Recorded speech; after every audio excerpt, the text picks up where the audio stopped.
Preparedness. Jared Maples is with us. Jared, nice to see you.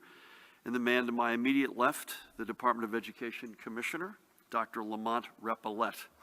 Nice to have you with us, Lamont. I've asked Commissioner Repillette to join us to provide an update on the situation with regard to our schools, which I have previewed over the past number of days. As has been our practice of late, we will open with the reports we have received over the past 24 hours. First, we are announcing another 3,361 positive test results, 3,361, which moves our statewide total to 44,416. 44,416. And sadly, and this is with the heaviest of hearts, we have also lost, and this is sadly our highest toll to date, we have lost another 232 of our precious fellow New Jerseyans to COVID-19 related complications. Our state has now lost 1,232 precious lives. At this time, Judy, if I'm wrong about this, you'll correct me, 3 previously reported deaths have been removed from our count, and Judy will be able to speak not only to that, but to give you some color on the positive tests as well as the blessed souls we have lost. It's almost unfathomable, folks, when you think about that, 1,232 lost lives. I would like to mention 2 of the tremendous individuals in particular who we have lost. First is Dr. James Wilson, who passed away on Monday night at the age of 93. There he is with his son, Sid, and I'll come back to Sid in a moment. He had lived in Bergen County for the past 50 years. Born in the Dominican Republic, he was a pioneering physician. In the 1960s, he became one of the very first Dominican physicians to open a clinic in the United States in New York City's Washington Heights, where he tended to patients for more than 40 years. He and his wife Nilda recently celebrated their 54th wedding anniversary, along with their 6 children and extended family and friends. And as I say in this photo, he's with his son Sid, who is a dear friend. We send our condolences to everybody who knew him, obviously, and most importantly, his family, to Sid and his fellow family members. What a life. We also lost Diana Tennant of my county, Monmouth County, and there is Diana. She worked for many years at the Fulfill Food Bank of Monmouth and Ocean counties, helping to feed countless families. She was a leader within the Latino Coalition of New Jersey and was a past chair of the Latino Festival, a festival that I've been to several times of Monmouth County. She is remembered by her friends as someone who always had time to lend a hand. Diana was only 51 years old and had so much more to give. We also send our condolences, prayers to her family and friends at this time. These are just 2 stories of the many, many more we could tell of those who we have lost. Every single one of them has made our New Jersey family what it is, and we honor their legacies as we grieve with their families. None of them, you have my word, none of them will be forgotten. And for them and for their families, we need to continue doing all we can to keep slowing the spread of coronavirus. We don't need to, nor do we want to, in any way, lose any more members of our family. The best way we can protect this New Jersey family is by social distancing. Yesterday, we noted that we're beginning to see, and I don't want to overstate this in any way, the very first potential signs that the curve may be finally flattening. And if you look at the positives today and you put the denominator of the positives that we've already had, you'll see a little bit more of that evidence. But we cannot be happy with only reaching a plateau. We need to keep strong and keep determined to see that curve begin to fall and ultimately get to 0. That's going to require many more weeks at the least of our being smart and staying at least at all times 6 feet apart. This morning I spoke with Governor Cuomo and exchanged notes with Governor Lamont. I reached out to Governor Wolf. While we are not there yet, I repeat, we are not there yet. We all agree that just as we had a regional approach to dealing with the upside of the curve, and still do, we discussed in a general sense, a regional approach to the things like testing, tracking, and the reopening slowly and responsibly whenever that moment comes of businesses and schools, and potentially a regional approach for mobilizing resources when coronavirus comes back, as many predict it will, or for the next pandemic to come. No one wants to see our state get back up and running as much as I do, or anyone up here wants to. It's the singular goal that we are all working toward, but we need everyone in this with us. We can't do it alone, and it's not just for the 5 of us to do, or our other colleagues are here. Parimal Garg, by the way, from Council's office is with us. Parimal, thanks for being here. It's not just for us to do, it's for all 9 million of us to do. So keep practicing your social distancing, even when outside, and even when wearing a face covering. Remember, a face covering, as we've all worn them coming in this morning, and we're wearing them now regularly, if not constantly, a face covering, Judy, am I right, does not trump social distancing. Social distancing is the king. The face covering is important, but it is not more important than social distancing. Stay indoors, stay at your home unless you absolutely need to go out, or unless you're one of the essential workers we need out there to help us get through this. Keep washing your hands regularly with soap and water for at least 20 seconds. And if you feel like you're under the weather, that's okay, but don't even think of going out or getting near anybody. There's going to be plenty of sunshine and summer to come, and the sooner we can flatten that curve and come down the other side of that curve, the faster we can all enjoy it. Switching gears for a couple of announcements, if I may. Tomorrow morning, I will be touring, Pat, I believe with you, with Colonel Callahan, I believe Senator Cory Booker, the field medical station being set up right now at the New Jersey Convention and Exposition Center in Edison. We will be joined, I believe, by both Major General Jeffrey Milhorn and Lieutenant Colonel David Park of the U.S. Army Corps of Engineers, and we'll also be joined by Major General John King from the Department of Defense, and just up from the great state of Georgia, and in our rock as we speak. As you know, folks, this is our second field medical station. It will also be our largest, Judy, at 500 beds, right? We remain immensely appreciative of the partnership from the Army Corps and of the federal administration in helping us bring these much-needed beds online. Next, today, I am signing not 1, not 2, not 3, but 4 executive orders. That is not a typical day by any stretch.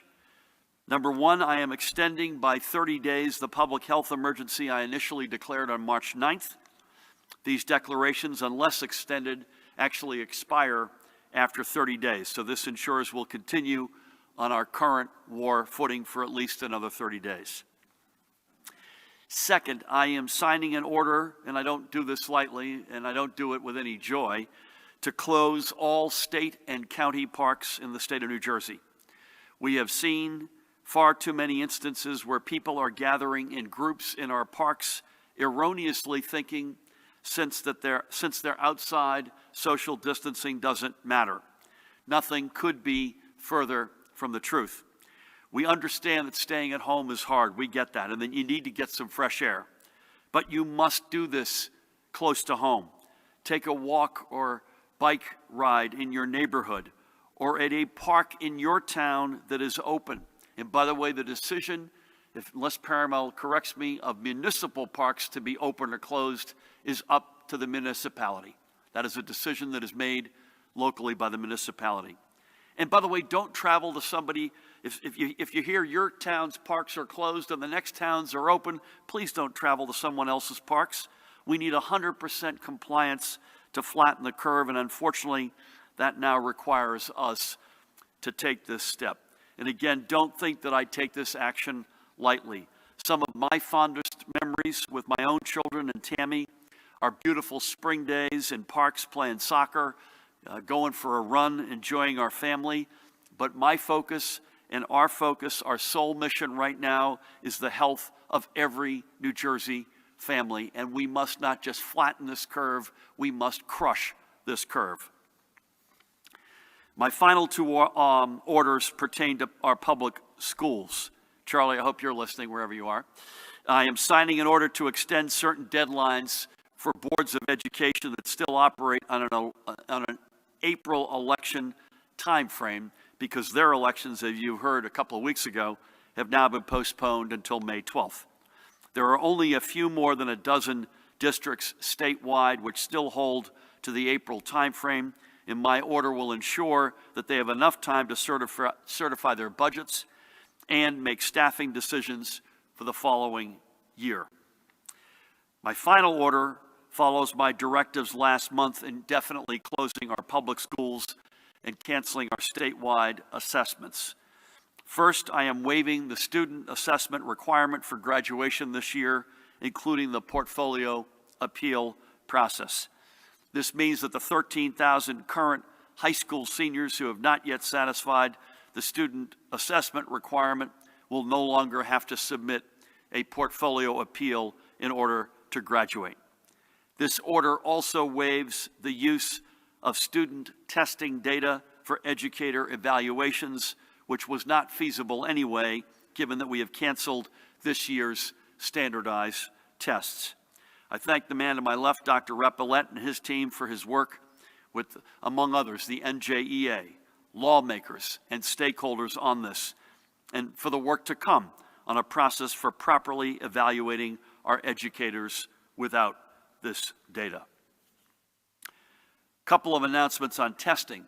First, tomorrow, April 8th, the PNC Bank Arts Center drive-through site will be open at 8 a.m. and remain open until either 4 p.m. or when it hits its capacity of 500 tests.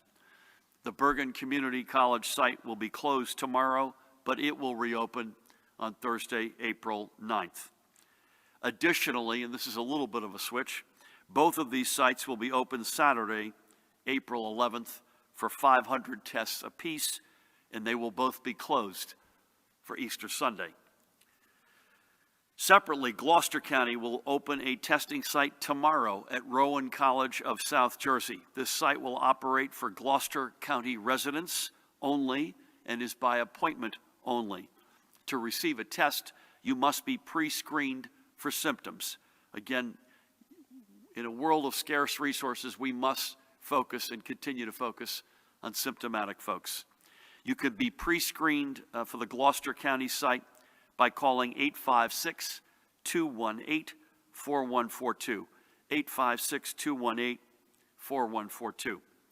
As I mentioned yesterday, there are now more than a dozen publicly accessible testing sites whose information can be found by visiting our online portal at covid19.nj.gov/testing. Again, covid19.nj.gov/testing. However, there are many more sites being run by hospitals or other private sector partners that are not listed. If you believe you are showing coronavirus symptoms, please call your primary care practitioner right away, and they can assess you. And if you meet the standard for testing, they can direct you where to go to get a test. And Brady, I believe at our last count, we had at least 50 sites around the state. On to donations and PPE. I want to start by giving a huge thank you to Hilton and American Express, which in partnership with Hilton's ownership community are donating up to 1 million hotel room nights across the nation and through the end of May to doctors, nurses, EMTs, paramedics, and other frontline medical workers who need a place to sleep or recharge or to isolate from their families. We know that there will be frontline responders in our state, including many of the volunteer medical responders we are bringing in who will need a place to stay throughout this emergency, and we cannot thank Hilton and American Express enough. Next, on PPE, we continue to pursue every possible avenue for PPE on our own, and I know, in addition, Pat, to your compliance report, you'll want to comment on any developments there, whether that's on the open market or via the strategic national stockpile. And from the stockpile, our latest accounting shows that we have brought in and distributed more than 1.1 million pieces of PPE, but goodness knows we still need more. I want to give a big shout out to BASF, which is donating 1,000 gallons of hand sanitizer that it is producing right here in state at their facility in Washington Borough and Warren County. We are greatly appreciative of their efforts. From Monmouth County, we learned that Hatteras Press in Tinton Falls created 7,000 protective face shields for healthcare providers and first responders that have been distributed across the state. Owner Bill Durer reported that he is planning to create another 10,000 a day over the next 2 weeks. We cannot thank Bill and Hatteras Press enough. And notably, Bristol Myers Squibb is donating $345,000 worth of PPE to New Jersey. Some of these supplies are already at their facility in Princeton and will be delivered immediately to medical facilities in need, and an additional shipment is expected to arrive in the coming weeks. BMS, you may have seen this also announced this morning, I believe, that it is expanding its patient support program to provide free medicines to those who have lost their health insurance due to this emergency and its impact. I spoke this morning, and I want to thank him publicly, to CEO of Bristol Myers Squibb, Giovanni Caforio, who's a good friend, for all that BMS is doing. And I might also add, in addition to Giovanni and the BMS team, his wife is running a food bank in Princeton that is feeding upwards of 400 families a day, and we thank her and the entire BMS family. If you have PPE to donate or the means to produce it, we are still, believe me, and will be for a long time, accepting your donations. Please reach out to us at covid19.nj.gov/PPE donations. And Colonel Callahan's team will be in touch with you to accept your donation. And in advance, we thank each and every one of you for both the small slugs and the big ones and everyone in between. And so we'll keep doing what we're doing, and you keep donating. And together we can get what our public health and safety responders need, and they are our heroes today and every day.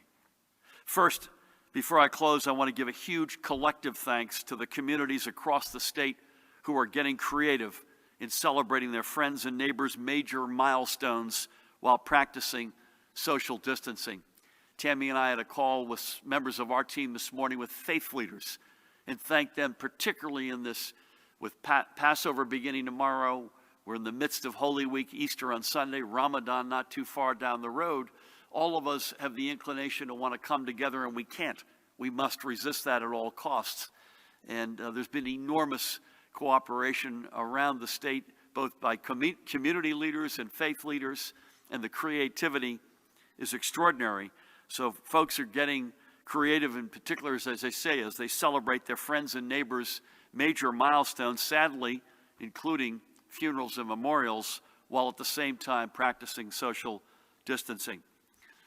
Thanks to the news reports and to all of you tweeting us at #NJThanksYou, we've learned of countless stories of friends standing across the street with happy birthday or just married signs, posting signs of support for our heroic essential workers on their front doors, or residents organizing online fundraisers to support our public health and safety responders.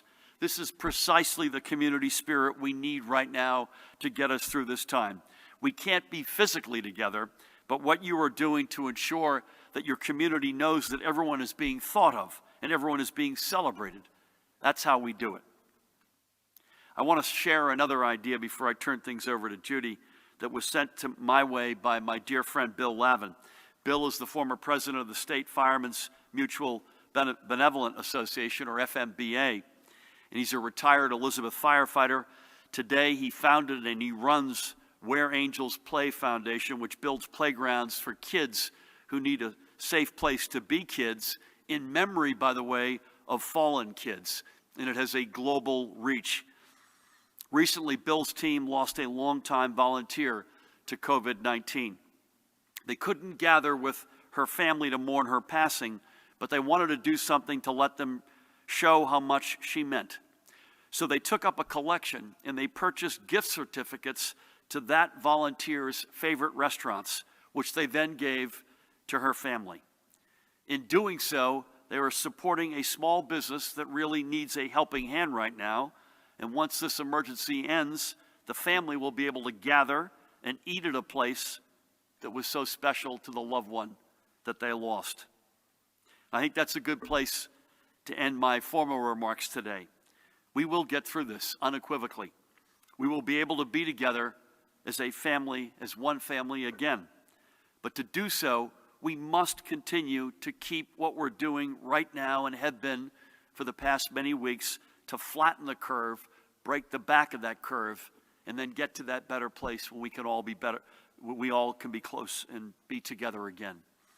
We can do this. It will not be easy, and I know it isn't easy right now. And you have our enormous thanks and respect. It won't be fun. We know that we are not out of the woods yet. We're not close to that.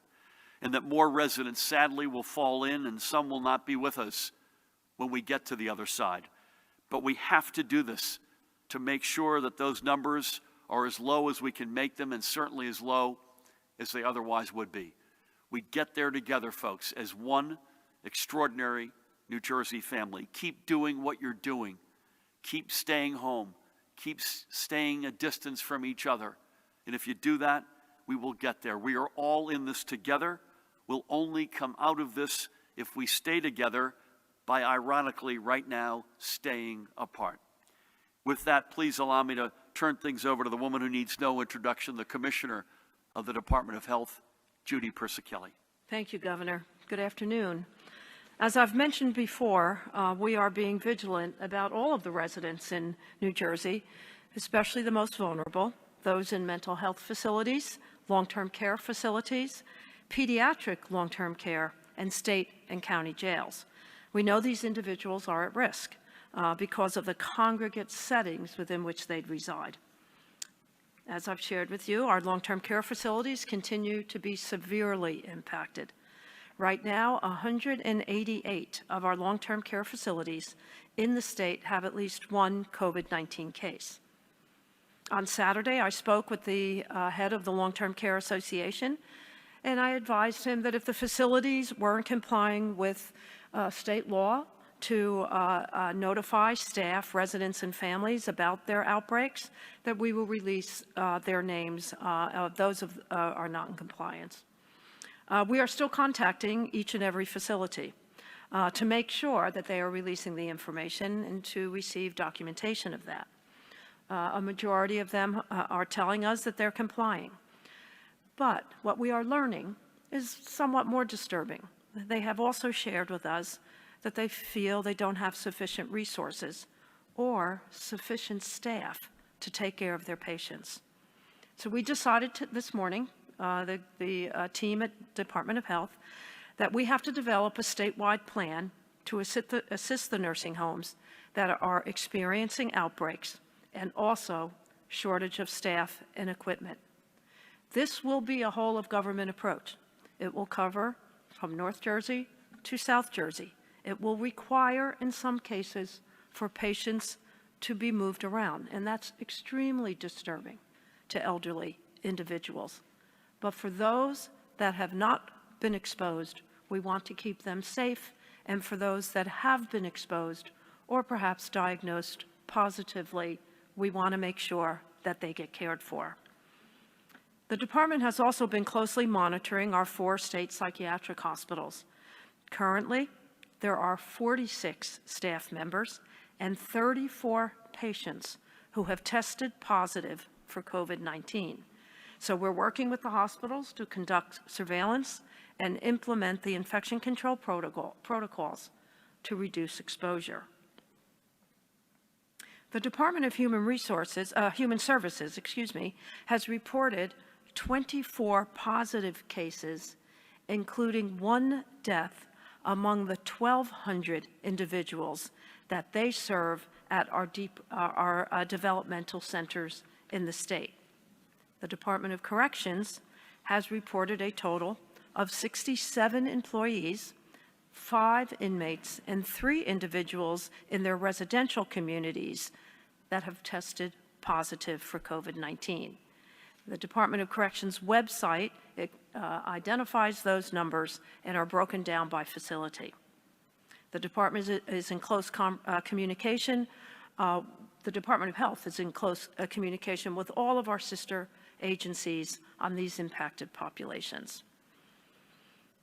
Currently, as of this morning, there are 7,017 hospitalizations, which include COVID-19 positive patients and persons under investigation.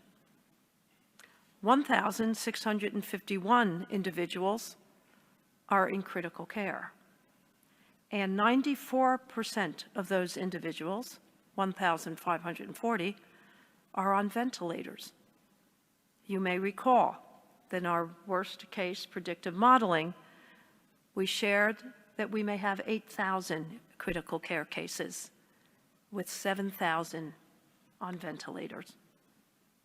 I want to assure you that our plans are moving in the direction to be able to accommodate these patients, but we still need ventilators. I want to take a moment to go over some of the department's COVID-19 guidance for healthcare providers. Current department guidance does not allow for healthcare providers to return to work while they are still symptomatic, with the understanding that some have mild symptoms, such as a slight cough that may persist for long periods of time. That is not considered to be exclusionary. Our guidance, which follows the general CDC guidance, recommends that symptomatic healthcare workers who have tested positive for COVID-19 may return to work 7 days after the symptoms first developed and 72 hours or 3 days after fever has resolved without the use of fever-reducing medications, with a significant improvement in symptoms, whichever period is longer.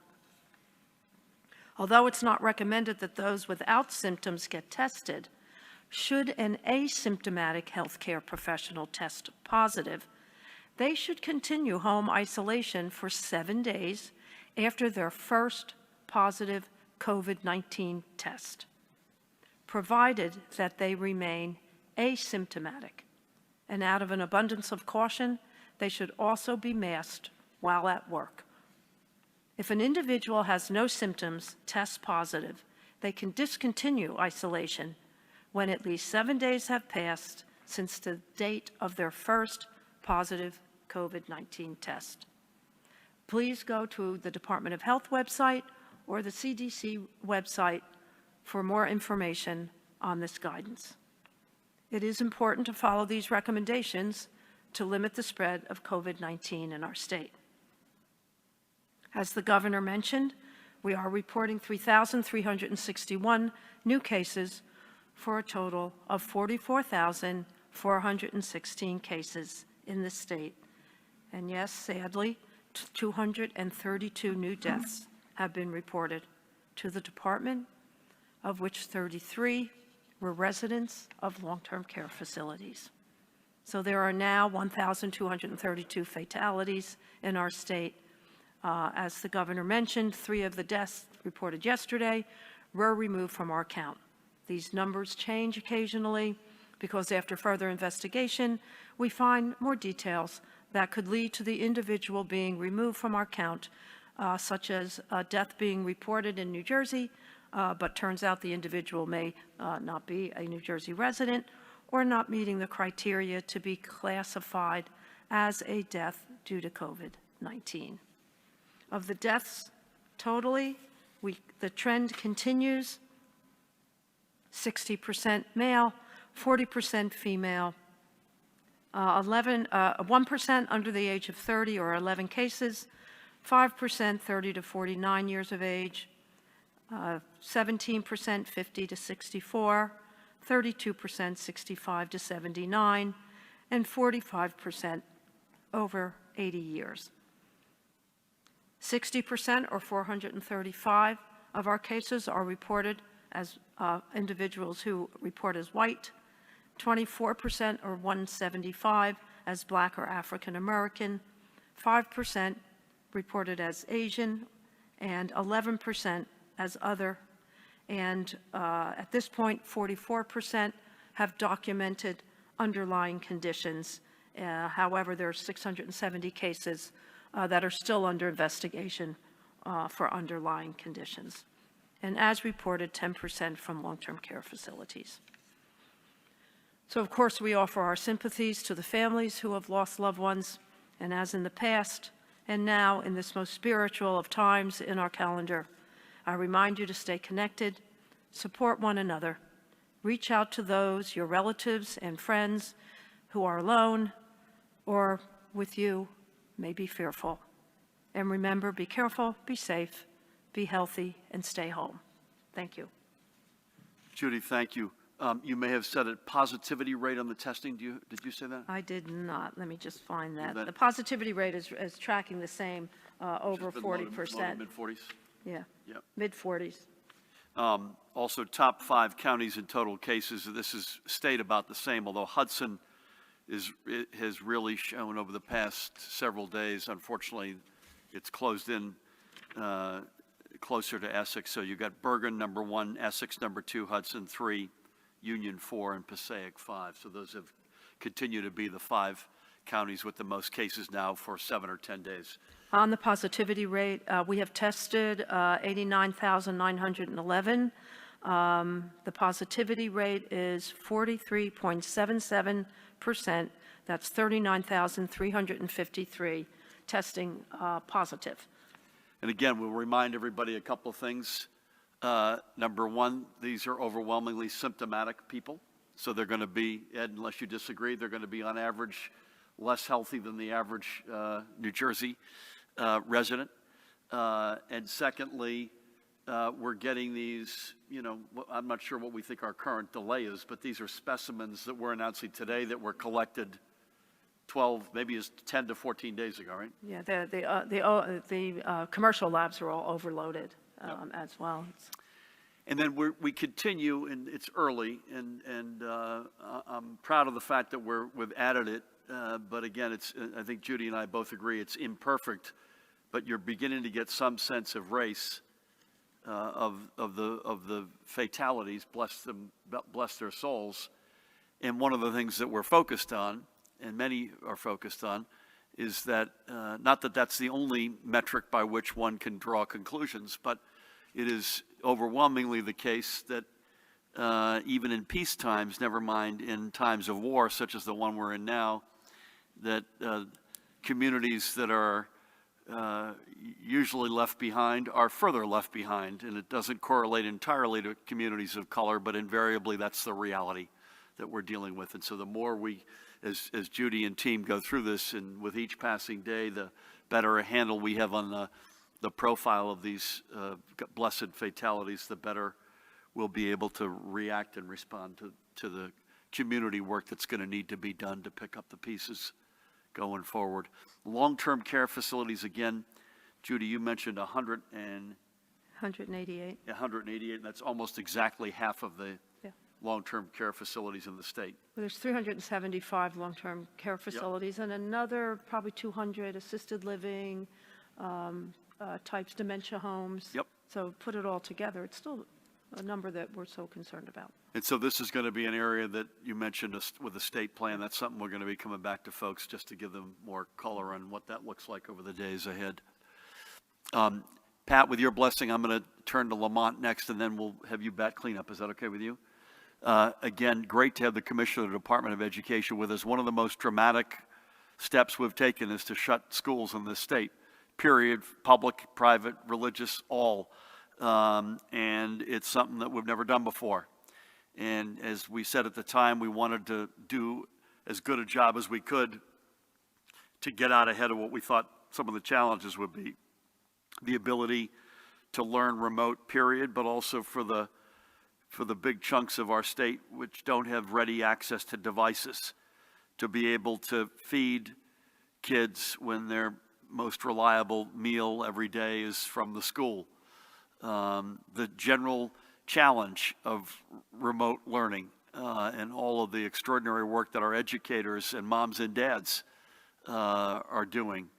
And so we thought it made sense to give folks a quick sense of where we think things are, maybe a little bit on where they're headed, and I'm honored that the boss is with us. Please help me welcome the Commissioner of the Department of Education, Dr. Lamont Repillette. Thank you, Commissioner and Colonel, for your leadership. These extraordinary circumstances call on all of us, me and my colleagues at the Department of Education, superintendents, principals, teachers, paraprofessionals, and support staff, food service directors and workers, child study team members, parents, to reach for new heights of innovation, collaboration, and mutual support. We have been in this now for 20 days. 20 days ago, all New Jersey schools were ordered to close, and I ask that the education community give itself some grace. Adjusting to these unprecedented times requires unprecedented acts of leadership and humanity. I am extremely proud of and impressed by the education community and parents for meeting these complex challenges. Today's executive orders are designed to allow to keep uninterrupted focus on what matters most, our community's basic educational needs. We recognize that this time, completing the portfolio appeals process will be an unwelcome and counterproductive burden for our students and our districts. We recognize that we must provide some flexibility from typical educative evaluation procedures to allow districts to engage meaningfully with their teachers, students, and leaders.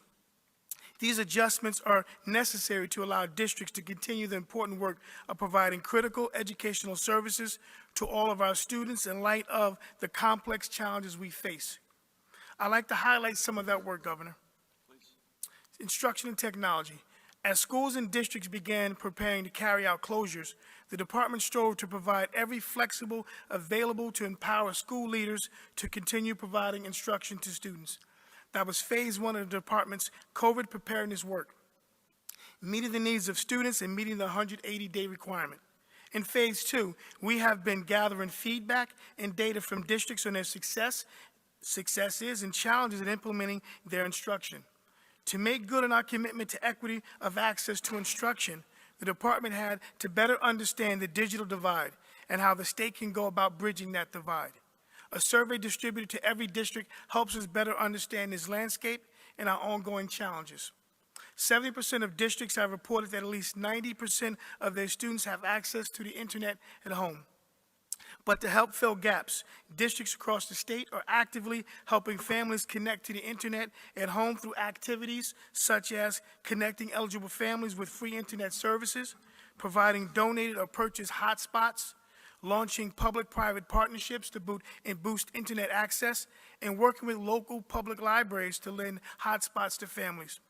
Our last report indicated that even with the help of innovative measures like these, of the New Jersey's 1.4 million public students, about 110,000 cannot access the internet at home, and nearly 155,000 students need one-to-one devices. We continue to work with districts and provide any resources and flexibility we can to help drive those numbers as low as we can. For our students with special needs, we were proud last week when the State Board adopted temporary regulations that allow school districts and educational agencies to deliver special education and related services to students with disabilities through the use of telepractice. We are hopeful that this flexibility will help school districts and educational agencies ensure that students with disabilities receive the services that are entitled to them. And for our students, school districts around the state are using the nurses, counselors, and other health professionals to increase mental health service and emotional supports, assist with wellness checks, and provide targeted assistance for students identified as most at risk. My staff has been working with social and emotional learning associations to collect research and resource on how schools can manage the emotional impact of this pandemic on their students. Food. It is impossible to address the health of our students, however, without addressing food security. The New Jersey Department of Agriculture has been doing the critical work of ensuring that school districts have the tools to continue providing school meals. I would like to thank Secretary Fisher and his team for their collaboration. The DOE is partnering with local Office of Emergency Management to help ensure food is safely distributed. We have visited over 100 food distribution sites and continue to provide assistance on safety protocols such as establishing grab-and-go distribution models and using social distancing best practices. We know that more work remains to be done. We know that districts face particular difficulties with their youngest learners and with the readiness of their workforce to shift to a remote instructional environment. With this data in hand, phase 3 of our plan will be to bolster targeted, individualized supports through our boots-on-the-ground field service efforts. We also hope to synthesize the many lessons we learned in an after-action report on school closure to ensure our state is prepared should, God forbid, Governor, we ever confront a challenge like this again. Thank you again to the entire educational community for rising to these complex challenges and continuously centering the needs of all of our students and educators. It is an honor to partner with you in this critical work. Thank you. Lamont, thank you. A couple of things before we turn to Pat to bat cleanup here. I want to give a big shout out. Someone I was on a lot with today. I just want to reiterate, Andy Slavitt has been a huge resource for our state and for our team. And I can't overstate that enough. And part of the reason I raise that is he and I were in a conversation this morning, and we're going to have a massive post-mortem whenever it is the dust settles as a nation, for sure. And I hope that it emulates at the national level as well as at the state level. We in New Jersey will need to do a big post-mortem. I hope it emulates the leadership that Governor Kane showed along with Congressman Lee Hamilton for the 9/11 Commission. We need to do that as a nation, and we certainly need to do that as a state, whether it's healthcare matters and certainly educational matters. When you do something you've never done before, and as you said, Lamont, God forbid we never have to do it again, but in the off chance we do, we better darn learn those lessons. As they say, if you don't learn the lessons of history, you are destined to repeat it. So thank you for that. One other comment before Pat jumps in. I think Judy and I would both want to say this. A life lost is a life lost. So sadly, the numbers are what they are. And by the way, of the total fatalities in our state, almost 1,000 of them have been in the past week. So of the 1,232 lives, precious lives lost, just under 1,000 have been in the past week. Think about that for a second. But it's also fair to say, Judy, I think this is a national phenomenon, not just a New Jersey phenomenon. The weekend skews when the data comes in. A fatality is a fatality. Sadly, we can't bring these people back. But the up and down on the numbers, just we wanted to mention again, we've said this before, these don't all literally, they didn't all happen since 2 o'clock yesterday afternoon.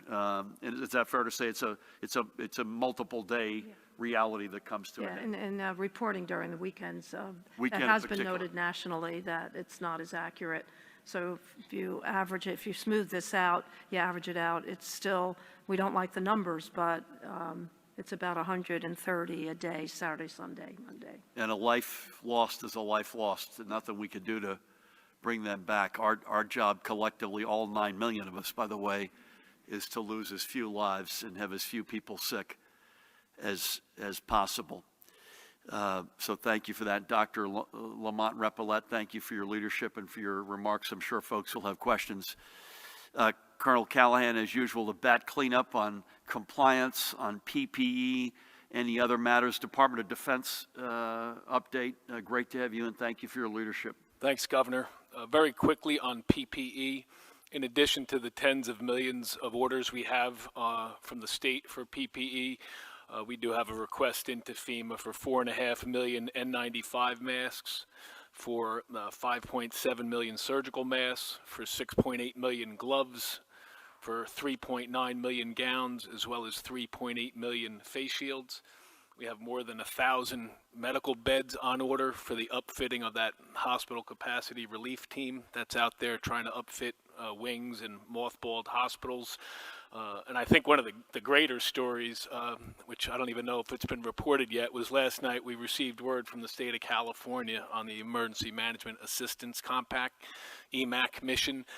California, knowing what New Jersey and New York are going through, the Department of Defense is flying 100 ventilators out to us today, and they will land today with the understanding that in 3 weeks or so, they're probably going to be needing them and hitting their surge and peak. So that's the type of I think that collective effort, understanding we're being hit now, but as this thing moves its way across, that return of the favor, I think, is what we'll be in the position, hopefully, to do that when we get to the other side of the curve. So just a good story and an indication of the team effort that's happening across state boundaries.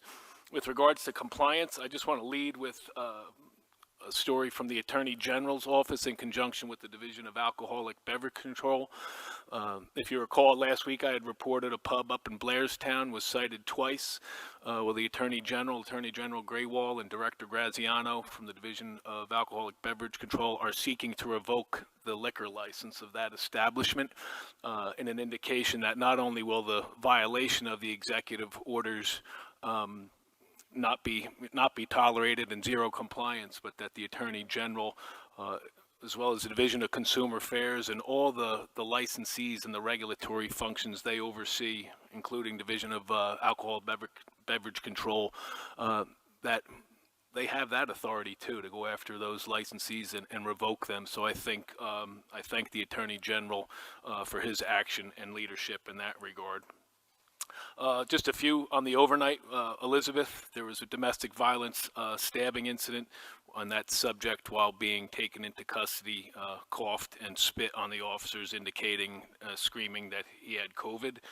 Newark issued 38 executive order violation summonses and didn't have to close any businesses last night, Governor, so that was good. Trenton Police Department reported enforcing 2 executive order violations and closed 1 business. In Rumson, if you can recall the party that the governor spoke to, after further investigation, an additional subject, a 46-year-old male, was charged with disorderly conduct and disturbing the peace. Another subject in Monmouth Beach was arrested for being at a closed pavilion in violation of the executive order in order to smoke a controlled dangerous substance. And in Camden, a large gathering of 20 or more people who were arguing was broken up, and a woman who refused to comply with the officers' orders to disperse was also charged. That's all I have, Governor. Colonel, thank you. And again, I meant to give this shout out earlier to Governor Newsom. All I can say is I hope that we have a Lafayette, we are here moment, and we can say that it may take some time, but we will return the favor as soon as we can responsibly do so. So thank you for all that. And again, we're going to enforce. We reserve the right, as we've said today. Again, with mixed emotions, but there's no question we have to do it. Closing state and county parks. So we reserve the right to take further action, but in most respects, it's going to be whether or not all 9 million of us are adhering to the actions that we've already taken. And thanks to Colonel Callahan, the Attorney General, and to law enforcement up and down the ladder and up and down the state, enforcement is going to be the name of the game. So thank you for that. And for every day. I think with that, Matt, I don't want you to pull a hamstring, so I'm going to give you a second to get over there. We'll start with Brent, and we'll sweep from my left to right. Just while you're doing that, tomorrow, I think at 10:15, we're touring the field medical station in Edison, and I'll be there for a brief with the Colonel, and as we mentioned, I hope Senator Booker and some representatives from our military and Army Corps. And then we'll be here tomorrow, unless you hear otherwise, at 1 p.m. Thursday is always subject to whether or not there's a White House VTC, and assuming we can get the data, and so bear with us on this, in respect of folks who observe Good Friday, and I would be on that list, we are likely going to be here, but earlier than normal on Friday, try to finish before noon if we can. So we'll give you more details. Mahan will let you know. Brent, we'll start with you. All right, so I have a few because I'm reporting for other people. One, the public health emergency, that's the state of emergency you ordered on March 9th that's been extended. Two, I missed the racial breakdowns, and was that for total cases or just the new ones? Keep going. Three, how many total cases, active and inactive, would we be expecting at the peak, whenever we're expecting the peak? Are you aware of a standard policy of issuing one surgical mask and face shield per employee per week? Is this acceptable? Are we really that bad off? How does this policy not spread infection? Should candidates not be campaigning in person or door to door? How many police officers have tested positive and how many are quarantined? New Jersey has the 5th highest number of legal immigrants with healthcare backgrounds who are not working in the healthcare industry because they hold degrees from foreign universities. Are these among people you're asking to volunteer to help cope with the virus? You mentioned coordinating to restart the economy. This is from Politico. You mentioned how you're coordinating a regional approach to restarting the economy. Do you anticipate this will rely on widespread testing in each state? And how long do you I just want to ask, do you think we should, maybe we'll just roll into tomorrow's briefing? How many more do you have, man? Come on. How long do you think it will take to scale up testing to that level? I could go all day. So. Yeah, we love you, but we can't let you go all day. Go ahead. Do you have a microphone, Paramel? The public health emergency from a month ago, just if you real quick answer Brett's first question. Sure. So Brett's question started yesterday, so I think that was his first question. Today's order is just extending the public health emergency. The state of emergency that we declared on March 9th is indefinite, so that didn't need to be extended. But the public health emergency pursuant to the law the legislature passed has to be renewed every 30 days or else it expires. What order number that was? It was Executive Order number 103. 103. Thank you for that. Judy, one more time on racial breakdown. Do you have that handy? Do you have your mic there? Yeah, these are obviously, excuse me, not all of the cases. Of the 729, known cases. Again, this is 729 Yeah. cumulative. You'll note that there's another almost 500, or perhaps more than 500 that we still 670. don't know yet, right? 60% or 435 are white, 24% or 175 black or African American, 5% or 36 Asian, and 11% or 83 listed as other. I would just say this, that is I meant to say this earlier when I made the comments about, as imperfect as it is, getting the racial breakdown is something that we all feel is important.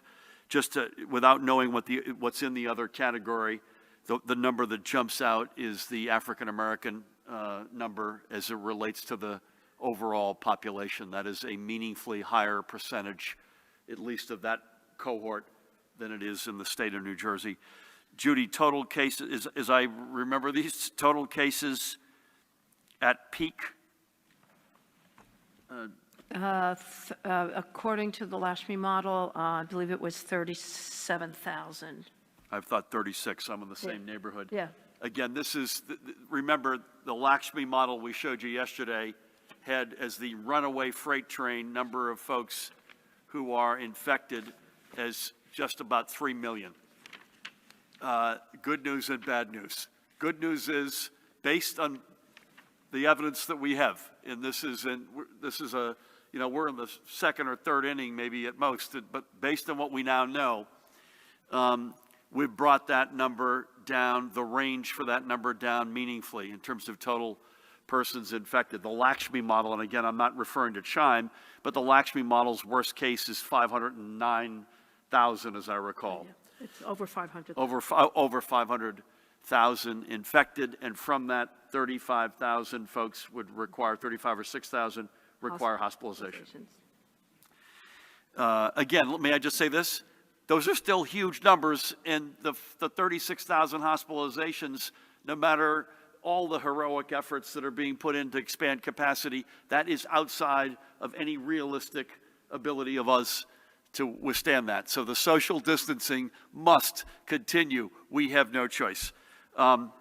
1 surgical mask per person per week. I've not heard that. Is that, what type of workers are we talking about?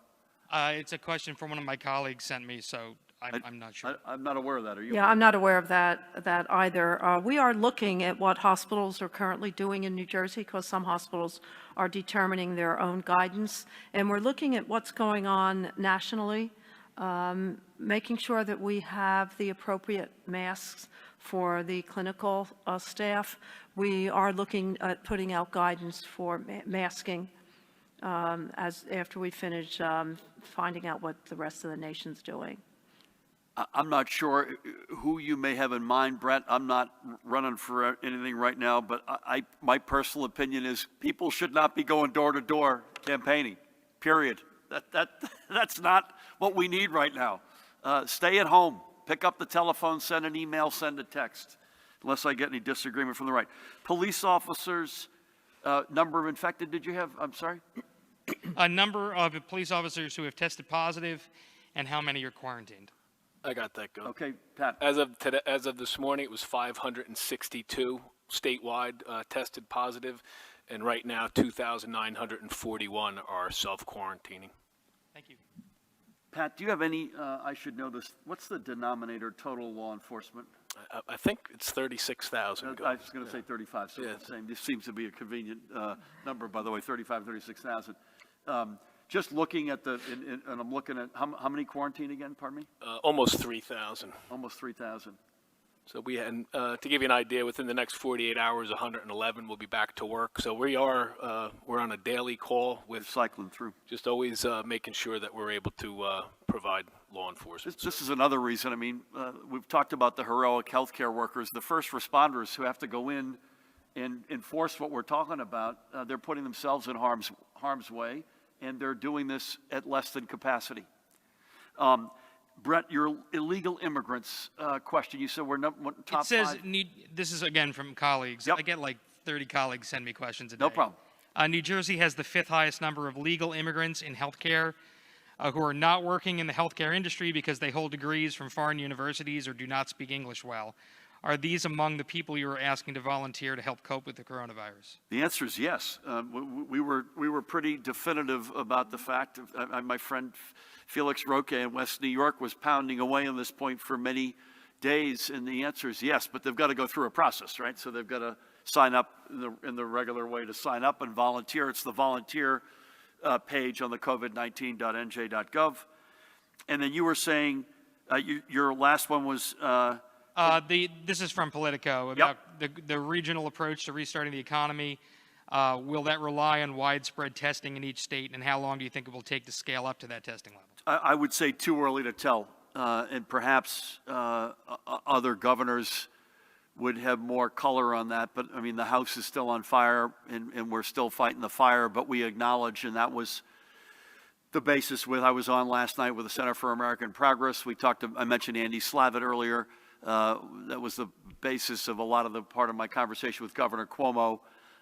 It certainly, and Judy and Ed, tell me if you see this similarly, the notion of contact tracing is going to have to be a big part of making sure that the house doesn't catch on fire again.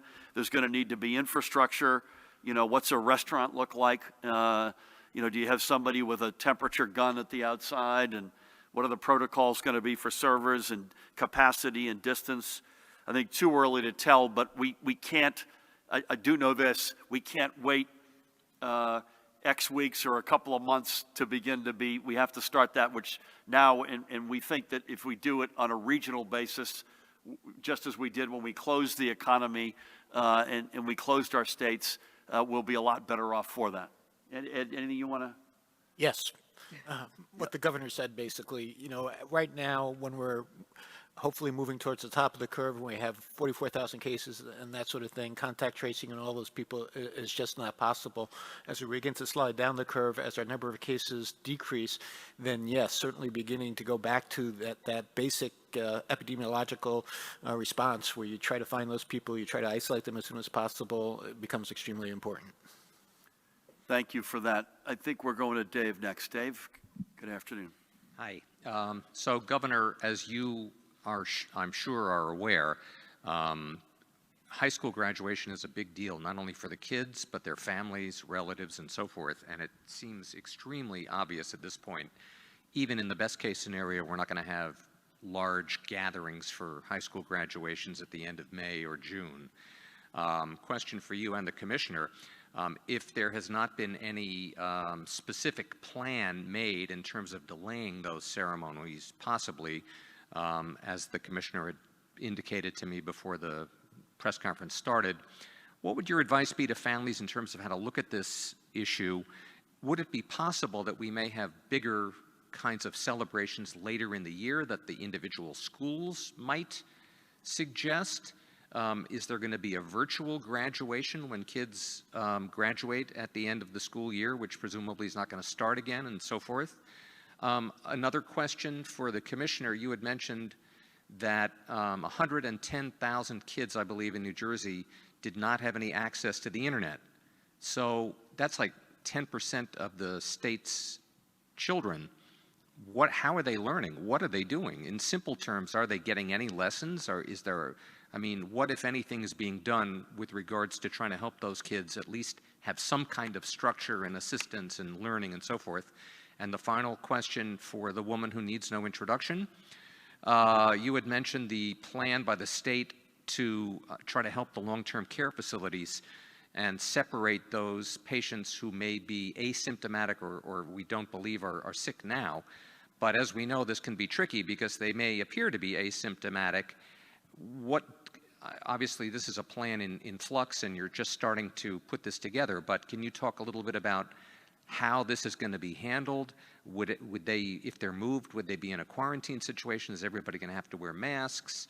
You know, where are they going to go? Is it going to be in the same region of the state, or et cetera, et cetera? I'll start with the first one, Dave, on the graduations, and then maybe turn to Lamont for anything on that he wants to add, as well as how are the kids learning. You know, we had talked earlier about pre-printing materials 1 month at a time. I'm sure that's part of it. And then, Judy, to you on the long-term care. I'm not trying to be flippant, but I wouldn't put any non-refundable checks down on your celebrations right now. I mean, it's hard to say otherwise. I hope I'm wrong, but I fear that I am not. Again, we're going to get through this. There's no question about it. And notwithstanding what Judy and I have said about the fatality, bless each of those souls, the numbers moving around, the testing numbers are beginning to look like there's a trend, and I hope I'm right about that. So, you know, slowly but surely, assuming we keep our foot on the gas, we are going to get there. But I think you wouldn't be, you know, in my shoes, you wouldn't be dealing with the facts if I were to say publicly right now that you should feel okay about a late May, early June graduation celebration. I just personally don't see it. I hope I'm wrong. Whether or not we can come back and figure out something creative, I hope we can. And my suspicion is that'll be up to the district or to the private school or the religious school to do something creative on their own, just like we're seeing, sadly, funerals and memorials, weddings, births, bar mitzvahs, confirmations in a very unique, creative way. My guess is you'll see something similar applied to graduations. Any thoughts on graduations and also importantly on remote learning? Yeah, you're actually correct. The governor's correct. Yes, I am, sir. Graduation is a local decision, so whatever event and activity they plan, we just hope that they follow the health guidelines as far as social distancing and things of that nature. And we'll provide whatever support necessary for those districts that chose to go graduation. But when it comes to that time, and in regards to the tool online learning is just one tool. The goal for us, the objective was to provide continuous instruction. Continuous instruction can look like many ways. In some districts, we have, as the governor said, pen and paper packets go home every month. Kids get them back. They have their books. They have book reports. So it's various tools that you can actually use. Online is just one tool, and it's popular right now because a lot of technology. However, there are districts that go back to just the pen and paper traditional route. Could I just ask a follow-up, Commissioner? Are you getting reaction, feedback from your different school districts? Is that working? Are kids doing what they're supposed to be doing? Are they getting encouragement? Is the learning taking place the way you envision that it would and should? Governor? Okay. No, I'm very pleased with where we are. I mean, in 20 days, we asked them to go from a brick and mortar school to a virtual learning school. So you know there's going to be challenges. I talked about earlier about the digital divide. And you see right now we're addressing those issues. Districts are taking upon themselves to address those issues as well. So we're very pleased with that. Some of the challenge you're going to have is youngest of learners that I indicated earlier. How do you, parents at home working with these younger students that normally have one-on-one or paraprofessionals. So we're seeing some of those challenges, but we're also looking some innovative approaches that our districts are doing, whether it's looking at YouTube, whether it's the partnership that the state has with the Department of Education, NJTV, and also NJA to provide educational programming. So it's an individual, localized situation, but our job is to support them every which way we can, whether it's support for professional development, professional learning, which is one way, whether it's just providing guidance across the board. So right now, we're in a position we're very pleased with where we're going right now. I would just add a couple of quick things, and Judy, you should address the asymptomatic question as it relates to long-term care facilities. You can't bat 1,000, as we've never done this before. We've got per capita more school districts than any state in America. We've got more school districts than we have townships. So you've also got a question of execution at the local level with strong state leadership and state guidance. And then you've got the other realities, and Christine Norbert-Beyer referred to this when she was with us last week. We have to also remember that things like, we saw that very sobering chart of lesser child abuse reporting. I'd love to think it's because less of that's going on, and please God that is, but it's much more likely that there is less interaction with teachers, coaches, nurses who would otherwise have seen that. So that's another part I know of not just Lamont's focus, but also of the other state agencies and departments. Judy. Sure. The direction that I've given to the team is to look at a statewide plan, but with a regional approach. And there will be an algorithm where we'll identify patients, for example, asymptomatic, no exposure, asymptomatic exposure in an organization where either the employees or the other residents, that there's a significant cluster or outbreak, symptomatic but test negative, symptomatic, and test positive. And I'm sure there might be more iterations of that. And then we'll identify the most appropriate location for the resident to be in. And within the locations, there will be all infection control precautions taken, along with cohorting of the residents and also cohorting of the staff.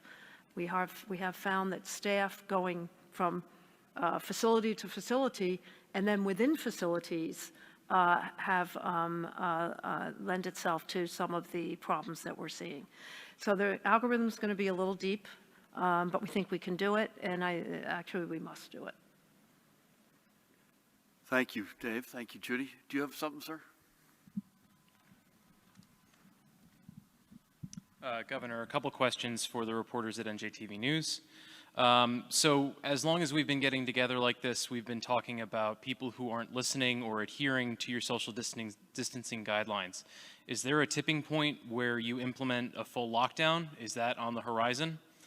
Bus riders on NJ Transit complain that there's not enough distance between because of service cuts.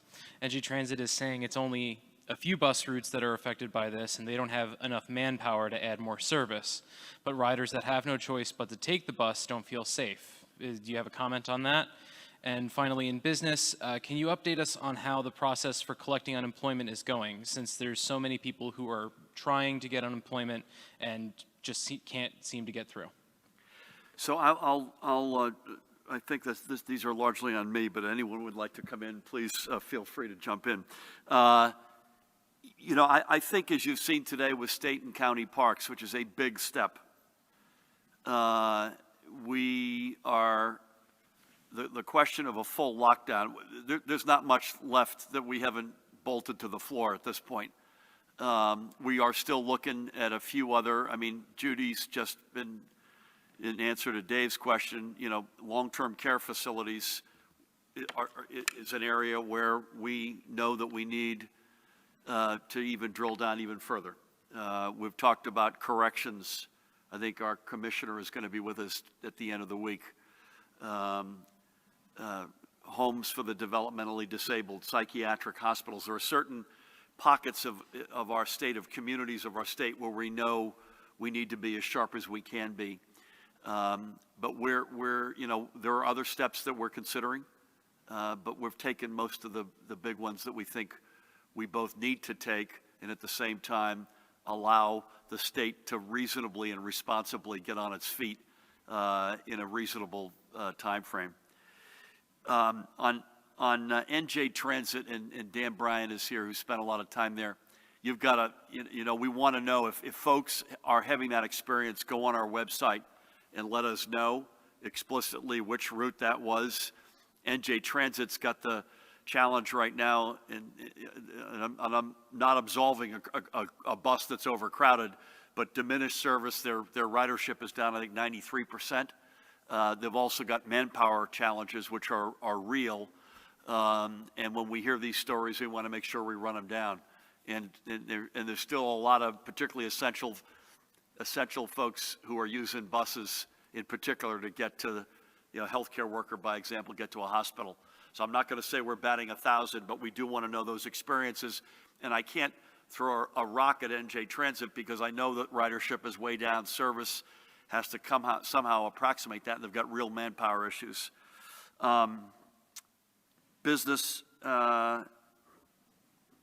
Unemployment, pardon me. I don't have an update for you today. I promise you Mahen or Dan will get you one in terms of what their numbers look like in terms of early week. Rob Acero Angelo talked about, I forget what day he was with us, but they had processed 33,000 claims. We'll come back to you and give you a sense of how many claims they're processing per day right now, and give a sense maybe what the backlog looks like. I don't have a specific answer. Thank you. But again, we're on it. And by the way, if you are having trouble getting through, again, there's a page on covid19.nj.gov. If you've lost your job and you want advice, you want to know where you need to go to get unemployment insurance, et cetera. Troy. Yes, thank you, Governor. Just one question and maybe a follow-up today. It's for Dr. Repillette. It's about long-range facilities plans for districts. The New Brunswick Board of Education submitted an amendment to their long-range facilities plan that is controversial, to say the least. I, for one, have not been able to obtain the language of this amendment because the Board of Education has stopped responding to Open Public Records Act requests, and I know other community members are still waiting on records requests that would show the extent of contamination at sites where school construction is proposed. So in light of that, Mr. Commissioner, will you wait to make a final decision on this very significant proposal until the state of emergency is over and the public can obtain the information that they need to give your team intelligent and informed input and make their voices heard? Do you have anything else, or is that it? That's all, just maybe a follow-up depending on the answer. Depending on what your answer is. Okay. Lamont? Well, there's a process, but right now we're in the midst of ensuring we have continuous instruction. However, I have Colleen Schultz, our Deputy Assistant Commissioner, right there, get the information in regards to, we can try to track down and find out exactly the long-range facility plan that you're actually talking about, because that sits in our Office of Finance, and we'll make sure we get back to you with that. Okay, thank you. And just in case you do move forward with that process, how would you advise parents and taxpayers and other stakeholders to, either protest the plan or provide comments or input? I'm sure they could have a gathering outside your office, but the governor and the state police probably wouldn't look too kindly upon that. So I would say, back to what you asked me about protests the other day, don't protest as a group. We respect folks who want to protest, find some other way to do it, virtually, online, whatever it might be. And secondly, we're going to get back to you with a more specific answer on this in particular, if that's okay. Thank you. Do you have a question, sir? No, you're good? Back here. Elise, how are you? Come on down. Matt? I'm good, thanks for asking. So we'll make sure, can someone get back, make sure with Lamont's office we get back to Troy. Thank you. What's the status of any ventilator ethics guidelines that the state was considering? Nursing home operator Care One reportedly had 5 coronavirus deaths at its New Milford location in Bergen County.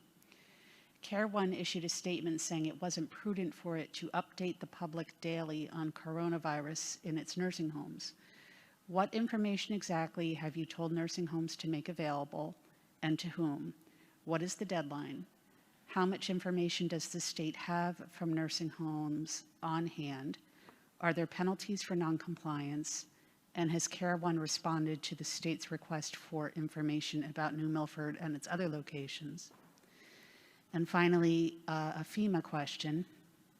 You've had a lot of praise for FEMA's work in New Jersey. Other states aren't so happy. Does New Jersey have a special relationship with FEMA because of Sandy? In other words, did that disaster help ease operations for this one? Also, some states and even a hospital system here in New Jersey have said that the federal government has seized some equipment shipments. Do you know whether any of that has been redistributed for use in New Jersey? That's it. May I just, I think, Judy, you should hit the ventilator guidelines and nursing home questions, Care One, and more generally. I just want to repeat something Judy said earlier. We remain, I'll do the litany as I do every day, we remain way short of ventilators, personal protective equipment, beds, and healthcare workers. So we need help on all of those fronts. We're doing everything we can to stay out ahead of it. So with that health warning having been spoken, over to you, if I may. I didn't catch all of the questions on Care One, but I can tell you that we're in actual regular daily communication with the principals from Care One because of their exposure in the state. What I mean by exposure is the number of facilities that they have.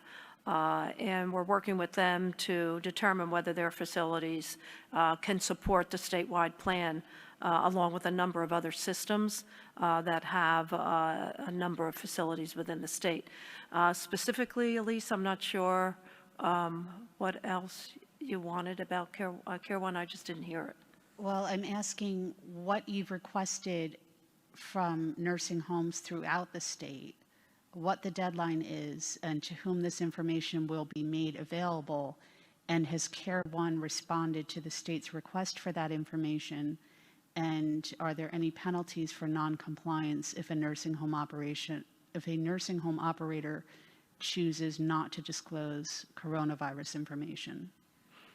Well, the first thing is we put out a guidance yesterday to all the long-term care facilities that they must report through the portal that the New Jersey Hospital Association has set up.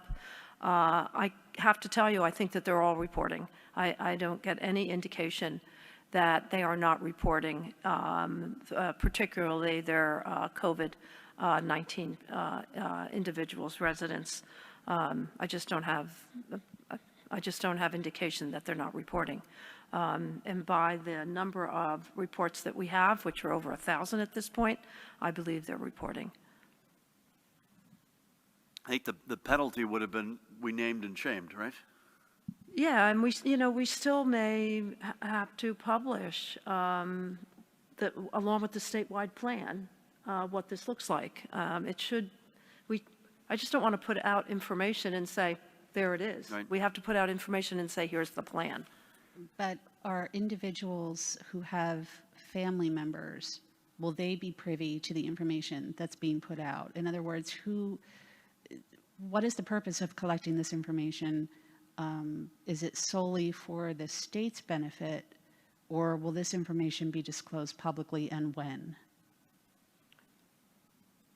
We've asked every long-term care facility to advise, according to their statutory obligation, to advise the residents, the employees, and all of the relatives of the residents of any outbreak of any type of infection. That's been on the books for a while.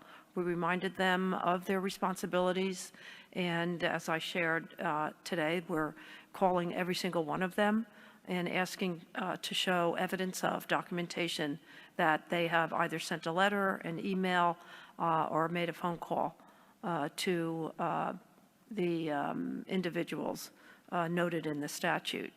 It is important for individuals to know what's going on in these residences, and we feel strongly that the obligation rests with the owners. However, we do believe at the Department of Health, we have an obligation to protect all of the residents of New Jersey, including the most vulnerable, which are in the nursing homes, and that's why we are moving to a statewide plan.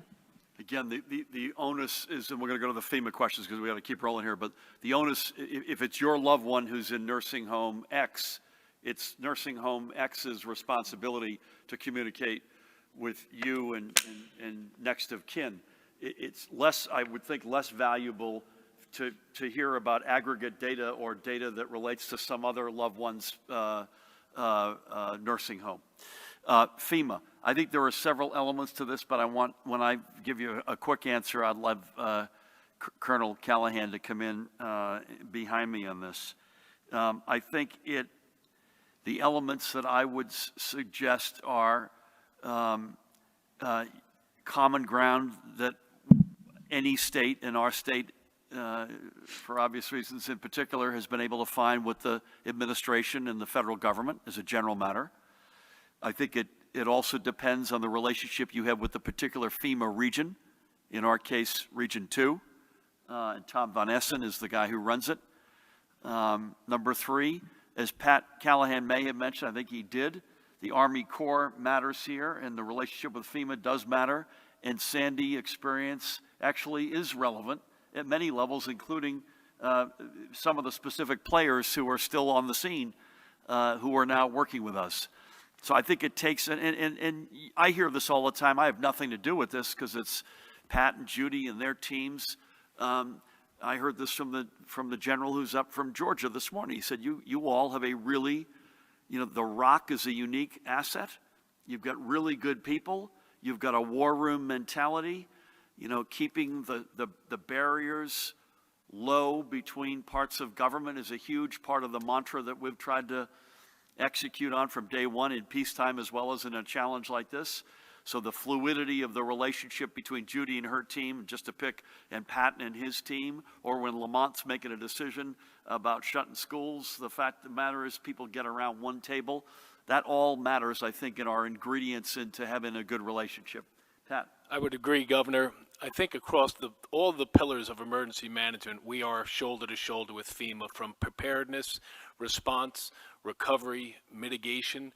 It is a daily relationship, and certainly Sandy assisted in that, but we've probably had, if I'm not mistaken, more than a dozen since Sandy. Well, it was El Derecho, straight line winds, flooding, Irene, snowstorms, all of those come with it the responsibility of doing preliminary damage assessments and then working through that public assistance and mitigation process to recover all of those federal dollars. And again, whether it's Tom Van Essen, Pete Gaynor himself, and on this particular disaster, the federal coordinating officer, who's FEMA's leading rep embedded at the Rock, is the retired major of emergency management from the state police. So you just couldn't ask for a better combination to all strive to get to that, that goal of guiding us all through this crisis. So it's a special team to be a part of, Elise. I forgot, Elisa, my answer. That's nice to have a guy who was a major in the New Jersey State Police on the other team. And Jared Maples has lived this. Dan Kelly in my office. These folks are known to each other, and that helps. Yeah, real quick. One more time? The ventilator ethics guidelines. Oh, sorry. What is the status of that? I missed that. Ventilator ethics guidelines status. We have a professional advisory committee that's looking at not just ventilators, but in a crisis mode, all of the types of decisions you make, admission, discharge criteria to a field hospital, those types of medications that we need to have on hand to advise our team to make sure we have what we need. And ventilator allocation and all medical treatment allocations are being discussed.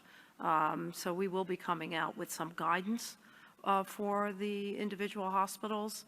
We do know at this point that mostly every hospital has their own guidance, what we call a value-based or ethical decision-making process, and we will be putting guidance on top of that to make sure that as a state we are considering all of the special populations that we have and the types of decisions that have to be made.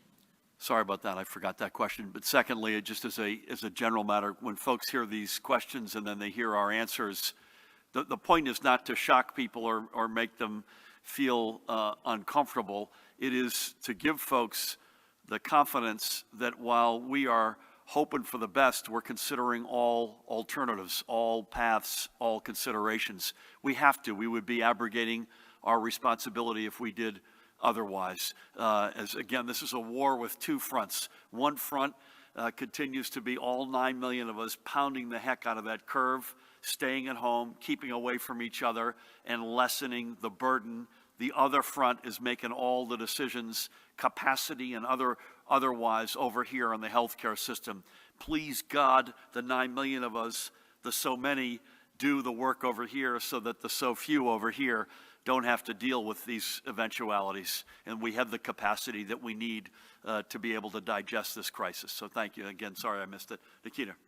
So I have a few for you today. I'm wondering, have you spoken with either Bernie Sanders or Joe Biden about the issues that New Jersey faces as a result of this crisis? Have you gone to any of your predecessors in the governor's office for advice on how to handle the same?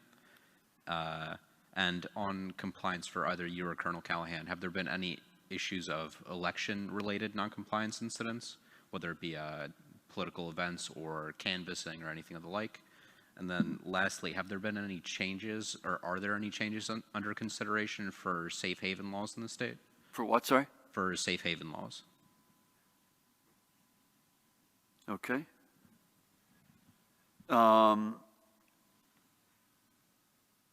I have not spoken with either Joe Biden or Bernie Sanders. Nothing personal, by the way, I just haven't spoken with them. Want to make sure this isn't one of them calling me right now.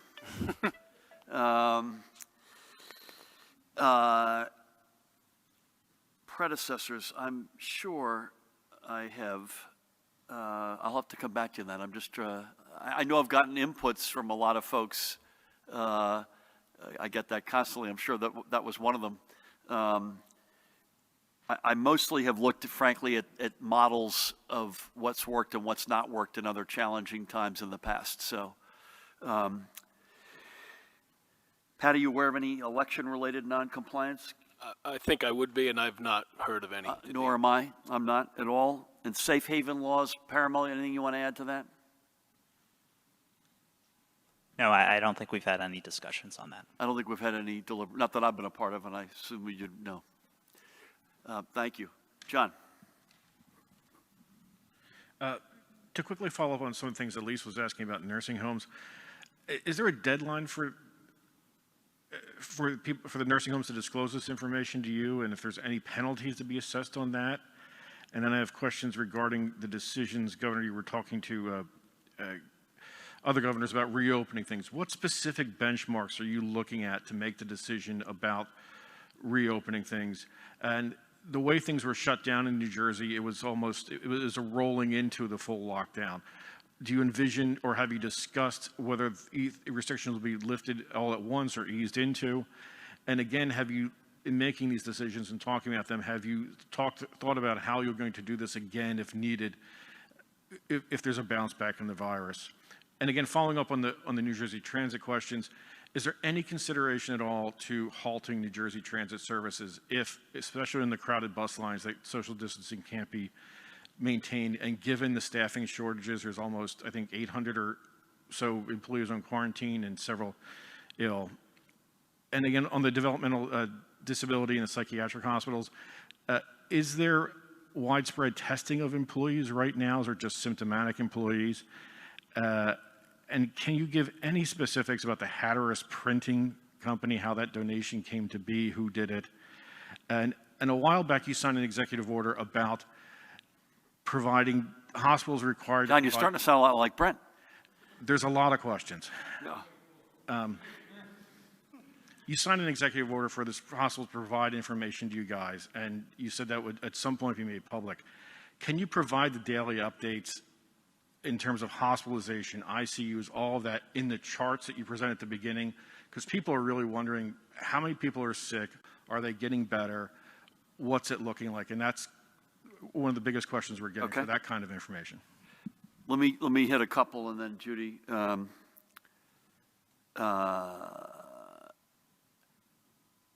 I almost don't even like talking about lifting restrictions because we're not even close. So let me just say that as everybody watching, stay at home. Until further notice, we're not close to changing things. I hate to break people's bubbles, but we're just not close. And that curve has got to come down, even with the heroic efforts by all of you out there, almost all 9 million of us. We've brought the numbers way down, but they're still way above any capacity we have, realistic capacity we have in our healthcare system. And I don't begrudge your asking the questions, but just to say that again, very limited right now. I just don't have any good specific, because it's just too early to tell. I think and I want to go back to, I want Ed to answer the question of what he would look for as an epidemiological matter, and that's the most important part of this. But in terms of specifics, very, very limited, but I do know a couple of things. We're going to need, really good data. We're going to need some amount of infrastructure. The more regional we can be, the better. And I would say in terms of the lessons learned, John, from the bringing us down, do those lessons apply symmetrically in reopening? Not necessarily, because, and I'll give you a good example today are state and county parks. I don't think we thought 2 weeks ago that was a step that we necessarily had to take. And it was raised to us, first of all, the anecdotal evidence was challenging, Pat. I think it's fair to say this was not somebody throwing a Pink Floyd party on their front lawn, but it was too many people gathering in too close a proximity. You've got a hip bone connected to the thigh bone. If a local municipality closes its park, or County X closes their parks, which they have a right to do on their own before today, in our case, as of today, they're all closed, then you put undue pressure on the state park that was nearby, that was left open. That's one example. I don't know that how we got to the closing down piece, and we're still considering other steps, necessarily informs what the opening up reality will look like as well. Ed, as an epidemiological matter, what would you want to see before you said it's safe to put your toe back in the water? There's no single perfect measure that we can look at. I mean, we've talked many times about the question about testing, and in an ideal world, what you know from testing. So what we look at is a combination of a whole bunch of different things, most of which are really backward looking. I mean, we put a lot of emphasis on things such as deaths. We know that somebody who died now was probably infected 2 to 3 weeks ago, so that's very far backward looking. We've talked about the number of new cases, and we look at that as well, but that's really looking back probably about 10 days or so from the time they got infected till they got tested and so forth. We do look at the number of patients in the hospitals, but again, that's backward looking. It tells us what the capacity is as far as hospitals goes. It doesn't tell us how many new people are going to be coming into that picture and going to need care. We look at things like utilization in emergency departments, essentially how often are people going to emergency departments for symptoms that are suggestive of COVID. That gets us closer to when they were likely infected, but that's still also backward looking because it takes an average of about 5 days for people to develop symptoms, another 3 to 4 days after that before they would typically show up in an emergency department. So to kind of answer the question, we are looking at all these, and we're looking at the positivity numbers that we've talked about many times. We'd like to see the percent of positives go down because that would again suggest with the same amount of testing that this was less common in the population. So we're looking at all these different things, and we'd like to be able to say, hey, there's one number. When this number gets below 12 or whatever, that's going to be when we'd recommend opening things back up. We can't quite say that because it's a much more complicated picture. Let me ask Judy and Ed a question relatedly. The positivity percent is going up at a very slow rate at the moment. Is that also a curve that folks should know that we look at as well? And Ed, you can correct me, it's not only the positivity percent, what we look at are the number of people in the hospital as a percent of the people testing positive. We know nationally 80 to 85% of individuals have that are COVID positive have mild or moderate symptoms. We know that 15 to 20% may need hospitalization, and then again, 3 to 5% may need intensive care. So if we look right now at the percent of hospitalizations as a percent of those that are positive, we're about, I think, 17.5 or 18%, which kind of tracks what we would expect to see, 20% coming into the hospital. Recognizing that the denominator is, of course, Yeah, highly... it's the information we have, yeah, but I mean, it does kind of track what the rest of the nation and other countries have seen. Let's quickly answer a couple of these. NJ Transit bringing to a halt, the answer is no, just because we've got too many essential workers. We need to get them to where they got to get to. I think, again, I'll harken back to Dan in the back. We want to hear to the earlier question, however, where there's a persistent challenge in terms of overcrowding on a particular line. That we do take seriously, and we can't let that go without addressing it. Judy, real quick, and also I think you asked at the end about hospital data. I mean, would we consider putting what we have in our charts to put up in lights? Yeah. I assume the answer is yes, assuming if it's data that we get every day. Mahan, make sure it's not an eye chart, that you can actually read it. I'm certainly, the more information we can give to folks, the better informed they're going to be, and that helps all of us. Judy, real quick, deadline on nursing homes, penalties, anything on developmental disability testing, and was it Harris Printing? Hatteras, the one to which you gave a shout out earlier. Oh, Hatteras, yeah. What was that about? Any details about how they came to you? Who was it? That kind of stuff. Yeah, I don't have the detail on how it came to me. I apologize. I didn't understand the question. But we can come back to you on that. This is Hatteras Printing, which, by the way, is a great success story, and hats off to them again. We'll come back to you in terms of how they got to us. Sure. We're testing symptomatic individuals and then doing within the facilities contact tracing and quarantining those that have been within 6 feet of the individual that has tested positive. So quarantining, isolation, all of the epidemiological and infection control precautions, but it starts with symptomatic individuals first. How about deadlines and or penalties on nursing homes? Well, you know, we've suspended our regular inspections. Our survey teams right now, to a person, are on nursing homes. They're, along with the infection control team from CDS, they're visiting nursing homes, they're training, educating, trying to see face-to-face what's going on. We have not considered levying penalties during this time.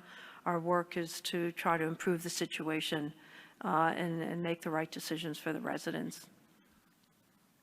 Thank you. So I want to thank Judy, to you and Ed and your teams who are doing extraordinary work. Thank you, and keep up the great work. Lamont, to you and your team members, both here and back at this point probably in their homes. Pat, to you and colleagues. Jared, likewise. Parimal, thank you.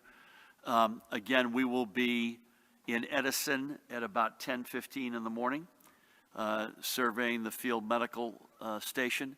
And then we'll be back here, unless you hear otherwise, at 1 p.m. tomorrow. Thursday's a little bit to be determined because of the White House VTC. And Friday morning, assuming, Judy, we get the data, we're going to try to be here early to let folks be out before noon to observe Good Friday. Thank you all.